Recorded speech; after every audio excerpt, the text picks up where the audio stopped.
HMPVच्या संसर्गाच्या पार्श्वभूमीवर सिंधुदुर्ग जिल्ह्यातील आरोग्य यंत्रणा आता अलर्ट मोडवर आली आहे। जिल्ह्यातील सर्व आरोग्य केंद्रांना दक्ष राहण्याच्या सूचना जिल्हा आरोग्य विभागाच्या वतीनं देण्यात आल्यात।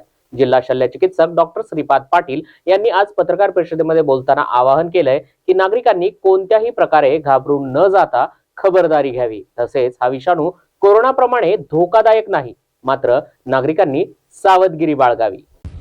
सध्या ज्या चर्चेत आलेला जो संसर्ग आजार आहे HMPV म्हणजे ह्यूमन मेटा न्यूमो व्हायरस, याच्याविषयी एक सध्या भीतीचं जे घबराटीचं वातावरण जनतेमध्ये आहे ते दूर करण्यासाठी आम्ही हे प्रेस घेत आहे की हा जो आजार आहे HMPV, ह्या व्हायरसमुळे जो श्वसनाचा जो आजार होतो त्या आजाराची लक्षणे ही सौम्य आहेत।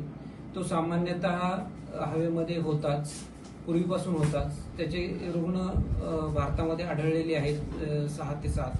त्याच्याप्रमाणे ह्या व्हायरसमुळे होणारा जो आजार आहे श्वसन मार्गाचा, तो सौम्य स्वरूपात आहे।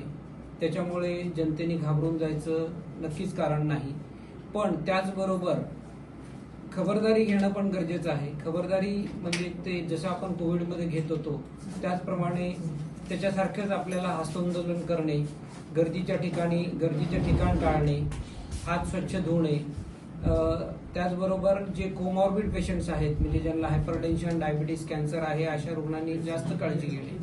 त्याचबरोबर ज्यांचं वय 5 वर्षाच्या आत आहे अशा बालकांच्या पालकांनी पण काळजी घेणे। व मी